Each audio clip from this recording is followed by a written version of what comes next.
All right, hello everyone. My name is William Jones, formerly known as Apostle William Jones. And I'm doing videos on leaving religion and getting your brain to think again, to start to ask questions, to look at the information you've been taught and logically, work through it. Use critical thinking, all of that. So on this video, I'm going to do, my story of how I got out of religion. And it's funny how I'm doing this, wearing my happy shirt about trusting the Lord or whatever. I'm the Lord now. I'm the Lord. Y'all mad about that, ain't you? I bought this shirt, so I'm trusting in me. Because I'm the one got to make this money pay these bills. If somebody else paying these bills that I ain't seeing, please let me know. And I'll include you in a little worship joint, whatever. Until then, I'm the Lord. Anyway, as I said, I was an ordained apostle. Considered like a Bible scholar. I'm not going to say like the best or like I went to college for it. Just self-taught and just was really into the Bible, But at some point, I guess I started watching things. And that's when you mess up. When you really start watching things and you're taking mental notes. Because all of y'all know there's certain things you see in church, but you don't really say anything. You notice the pastor been married 2-3 times, but the Bible talks about something about I want to say Luke 10 about being married one time and all of this stuff. But you see this stuff, you see all the cheating going on and the taking money and living and whatever, but you don't say anything. When you see it, you got all your church friends that you running into them in the club, y'all running into each other in the dang old liquor store, you know what I'm saying, and buying lottery tickets together, whatever. I'm just saying, you see the stuff, but some take it real serious, some take it like whatever.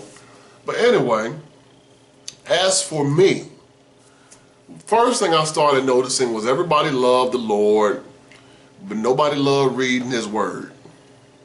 So y'all love the Lord, you'll defend the Bible to the fullest, but you haven't even read it. Okay, you won't read His Word. I just watched this, okay. Then I had a post on Facebook. In the post, I was talking about the name Yahweh, talking about this was God's name. Some of y'all say Jehovah, but it was both of them are actually wrong if you want to really get into it. But they had Yahweh, so they were using Yahweh. That's what the Hebrews use now. The Jews, Hebrews, whatever you want to call them, whoever. So I posted this, and some sister came up there. She's a pastor, black female. She's a pastor. And she said, well, I researched Yahweh, and it said He was one of many gods in a pantheon of gods. One of many gods in a pantheon of gods. And they singled Him out and they worshiped Him.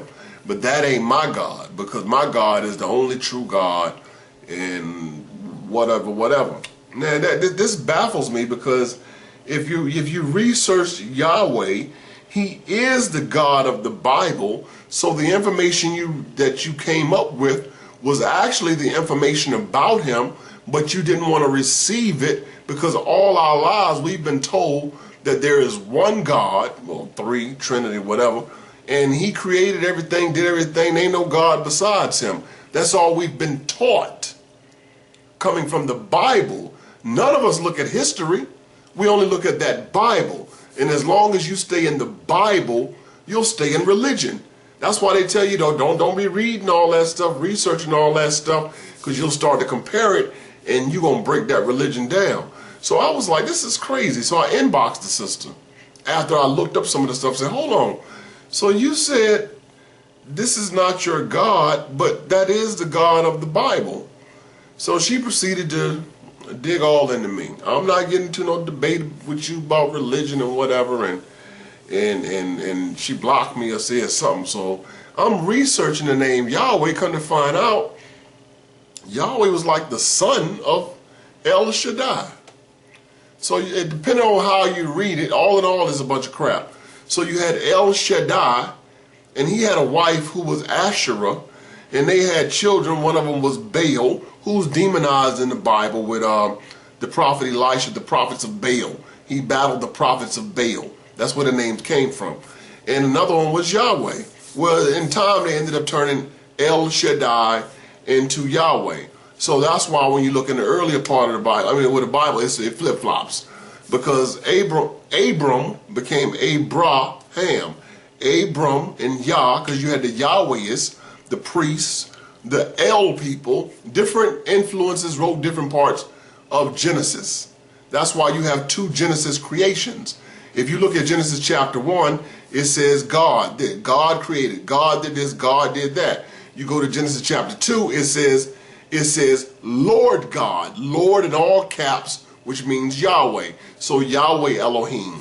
So chapter 1 is Elohim. Chapter 2 is Yahweh Elohim, because it was written by two different types of people. And then they just jammed it all together, and all you know is Genesis. So Abram became Abram, Yah, Abraham. Sarai became Sarah. That's where we get these names from. So when you add the Yah into the name, Micah. You understand what I'm saying? So that's how that went. I'm going to think about some of the other names real quick, if I can come up with them. But I know Micah, I can't even think of them right now. But then later you see Jacob. Jacob wrestles with God. And when he takes on the name of God, he takes on the name of El. Your name shall be Israel. El was the other God. So you had Israel, Michael, Daniel, Gabriel, Joel. Look at this. I'm saying so the names were, the God's names were incorporated into the names of the people. If you go into the book of Daniel, you'll see, we always say, what's his name? His name was Daniel, but his name was like Belshazzar.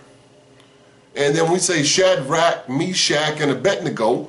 That was their Babylonian names, but their other names was Mishael. I wish I would have looked at it before I said all this crap. But they had three other names. It's kind of funny how Daniel uses his name, but he calls his friends by their Babylonian names, and he hates his Babylonian name. Read it for yourself, you'll see it. Anyway, so I checked all that stuff out too. You know, I'm just watching. Then one day on the phone with my girlfriend during Christmas time, I'm watching the clock. One day on the phone with my girlfriend during Christmas time, her grandson was cutting up in school. And teacher said whatever, you know. So I'm on the phone with her. I'm at work. I'm on the phone with her. She's home. And she says to him, you acting up. Santa Claus is watching you. And he was like, he is? Yes. And if you're not good, you're not going to get any gifts. Santa Claus watching me? And he's like, yeah. And you won't get any presents or whatever. So I'm thinking, he sees you when you're sleeping. He knows when you're awake. He knows if you've been bad or good, so be good for goodness sake. You know what I'm saying? I'm like, wow, Santa Claus sounds a lot like God. It's like Santa Claus is for kids and God is for adults. But I didn't say anything, but I'm just watching this stuff. So information is coming my way. For a long time I've been hearing about the whole thing about Horus in Egypt. You know, that stuff, Mithra and Dionysus and Krishna and the different gods that compared to Jesus, and the Christian terminology, well, the Christian apologetics, or what they say, well, Satan went back in time. Satan, he knew what was going to happen, so he started emulating stuff before it actually happened. That was their reasoning, that Satan knew the sun was coming, where the Bible ain't said nothing about the sun coming. And please don't use Isaiah chapter 7, because that has nothing to do with Jesus at all. You know what I'm saying? So it's just some crap. Okay? So I'm just putting everything together, watching. Finally, I'm praying about this stuff. And I'm praying, Father, this stuff ain't looking good. Not on your end. So I need the truth. Please give me the truth. I need the truth. Because I'm at the point now, my faith is dwindling away. You need to tell me something. You need to appear before me, say something, do something. But I need the truth. So I'm still on this road watching stuff. I started watching some videos on YouTube. I took a step and watched some atheist videos. Because if the truth is the truth, I should be able to watch whatever. And if your truth is the truth, it should never deter me from who you are, because it's the truth. See, that's what everybody's scared of. They're scared of trying their truth. Just like I say in Corinthians about the people that are supposed to go to heaven, you know that you can build upon the foundation with gold, silver, you know, stubble or hay or whatever, but it will be tried by fire, and whatever remains will be true. So if you put fire to gold, gold will still be gold. You put fire to silver, to be silver. You put fire to hay and stubble, it'll burn up. So if the truth is the truth, I will put this truth on the altar of fire. I consider this truth. I'm going to put this truth on the fire, and it should be burned with the fire, and whatever remains is the truth. And when I put this religious truth on that fire, man, it burnt up. It burnt up. I went and I started researching and looking at Herod the Great. Now, Herod the Great in the book of Matthew, he was the one that said to kill all of the 2-year-old children after the people betrayed him, because he was looking for the child that was born according to prophecy. So he declared for all the children to be, the 2-year-olds to be killed, and Joseph in a dream got the whatever from the angel, and he moved to Egypt. So Herod died shortly after. Now, according to historians, Herod the Great died in 4 BCE, or if we want to say BC, for y'all to know, BC. BCE is before Common Era. BC, y'all just say before Christ. But if you hear people say BCE or CE, that means before the Common Era and then the Common Era. Because Jesus, was not born at 1 AD. They got it all wrong. Well, he wasn't born anyway, but they got it all wrong. So if Herod the Great died in 4 BCE, and he died supposedly shortly before he made the decree to kill the 2-year-olds, that will put the birth of Jesus at 6 BCE.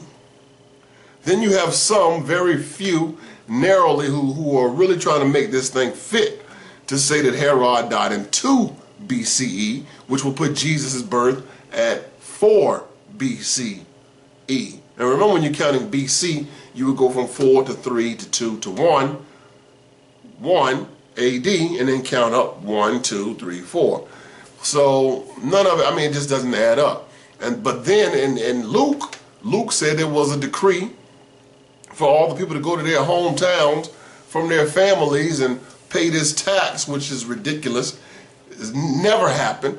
Herod making a decree to kill the people is found nowhere in history, never happened. This decree of the Caesar for everybody to come pay this tax never happened. But if they did happen, it would have happened at the switching of, I guess, between, I want to say Augustus and Tiberius Caesar. Because I'm not totally sure, don't quote me on it, research it yourself, but I believe it was Augustus, he got sick, and Tiberius, they ruled together. But Tiberius kind of pretty much ruled, but the other one was, he was sick, so he couldn't really do it. But that would have been around about 6 CE. So you got a gap of 10 years of the birth of Jesus. This is not looking good. Because we got people that's alive, you can pretty much narrow their birth down to a time. His birth is wide open. You know what I'm saying? So I'm just looking at all this stuff like it's just not adding up. And then I realized after I researched the Caesars and Pontius Pilate and Caiaphas, the high priest and whatever, it's like some people existed. The only one that was missing from actual history was Jesus.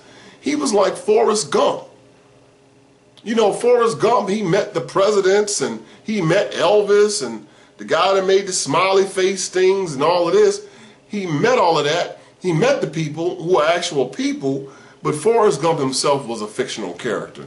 Same instance, which was a trick or a literary trick they did back then, was to make someone appear real. They use actual characters and mingle their character in between there to try to squeeze them in history. Jesus is nowhere to be found in that book. I finally got to the point I had to be like, yo, this ain't looking good. I started watching the atheist videos. They started making me think.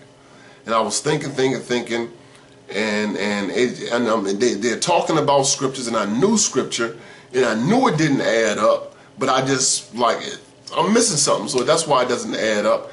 And after a while, they hit so much stuff, it just doesn't add up. And I said what every person that wakes up from religion says. If you want to know when you have finally waken up from religion, this is what you will say. And y'all out there, y'all gonna hear this, you know I'm telling the truth. This is what you will say. This is bullshit. That's exactly what I said. And at that point, I was awake. I was done with it. Now let me go and learn. Since now I'm out of the religious bubble, let me learn. And when I started learning stuff, and learning, like I said, even learning that the Hebrews were not from Abraham on, there's no proof Abraham even existed. And if you look at Galatians chapter 4, verse 24, where Paul was talking about the two covenants and talking about Abraham's children, Ishmael, from who the Muslims claim, and Isaac, whom the Christians and Catholics claim, and he was talking about Sarah and Hagar, the two women from which they came. He said which things are an allegory. An allegory is a story told to make a point, but it doesn't mean that it's true. Galatians chapter 4, verse 24, he says it's an allegory. Now, when I started studying stuff, what I used to do was, if it wasn't written by Christians, I didn't want to read it. I said, why am I protecting everything? The truth is the truth, it should be the truth. See, if you look at Christian apologetics, their job is to fabricate and do whatever they need to do to make you to continue to believe this mess. Because it's all faith, and if it's faith, faith means there is no proof. Faith is just belief. There's no proof with faith. How do you prove your faith? You can't prove it to somebody. All you can do is tell them, I just have faith. Other than that, you can't put anything on the table. Oh, your experiences. But those are your experiences. Just because your bills got paid don't mean my bills got paid. Just because you survived something doesn't mean someone else didn't die. Experiences are not truth. Faith is not proof. And so I had to finally be like, you know what? But because of who I was and the people following me and whatever that a lot of you go through in your family and whatever, you're kind of scared to come out. Forget that crap. I'm all about truth. And if it wasn't truth, I ain't with it. If it ain't truth, I ain't with it. Hold on, 5, 10, 15. I'm going on 20 minutes. I'm trying to wrap this up. I'm talking fast as I can anyway, trying to keep it short. At that point, I was done, y'all. I was done, and I started actually learning. Now it's time to learn history. And when you start to learn that the whole thing about the Jewish-Roman war from what, 66 CE to about 72 CE, where the temple was destroyed, and Jesus prophesied the temple would be destroyed. It ain't no prophecy if you write it after the fact. The temple was destroyed when they wrote that he said it was destroyed. So of course the prophecy fit. They wrote it 40 years after the fact. So they already knew it was destroyed. It's not prophecy if you write something after something happens. The Gospels, matter of fact, the Bible don't even start with the Gospels. The literal Bible starts with the letters of Paul, and all of them are not even written by the same author. About 7 are written by who they say is Paul. Paul means Apollos. Paul and Apollos are technically the same word, and they don't even believe Paul existed. But people are Pauline Christians and not really following Christ. Because if you ask any Christian anything about their doctrine, I will guarantee you they will not quote the Gospels. They will quote what Paul wrote. And Paul went totally against what Jesus said. But it makes sense because when those letters were written, there was no Jesus. Jesus was a heavenly character. And that those came 30, 40 years after the fact. And then the Gospels come about 60 years after the fact, starting with the Gospel of Mark.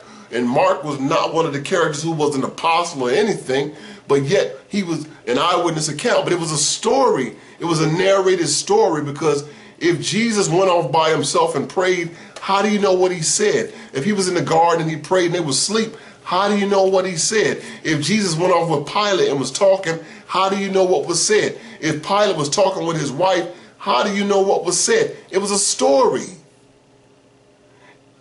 I can give you this video right now.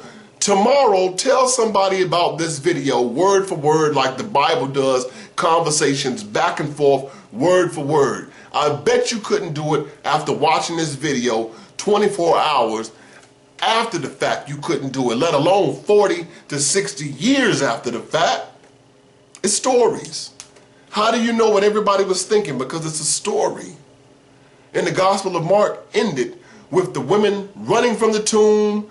16:8? They ran from the tomb. They told nobody. Look at the NIV or something. They tell you they added the rest of that mess in. And then here comes Matthew, with one more time. Matthew copied Mark, but Matthew was supposedly an eyewitness, but most of his gospel is copied from Mark. He just added the crap on the beginning about the angel telling Mary something. Here comes the gospel of Luke. Mind you, none of these people wrote the crap. And then Luke just copies Mark. And then for doctrine's sake, we want to bring in the Trinity, Jesus is God and all of this, add John. Because you will not see in any of the other gospels where Jesus was God. I'm ranting. That's my testimony. I came out of religion. And of course, everybody was all on me, trying to talk me back into it, the devil deceiving you, and whatever else. What are your sources? Please give me your sources so I can research your sources. Find them for yourself. Read the Bible objectively and look at the contradictions and stop making excuses for the crap and realize it is what it is. It's just a bunch of stories. Ain't nothing changed. Jesus ain't showed up. He ain't showed up in all these years. He ain't showing up. You can't show up if you don't exist. He ain't showing up. So I'm out of religion. And I have more peace. And I had to do like everybody else, get past the point of hell. And when you find out hell ain't real, it's literary too. And it grew. Satan grew. Everything grew. They added on. It grew as the story goes on. So none of it's real. I'm at the 20-minute mark, so I'm going to go ahead and end this video. I hope this helps someone out there. Keep watching the videos. Watch all of them. Y'all take care out there. Peace.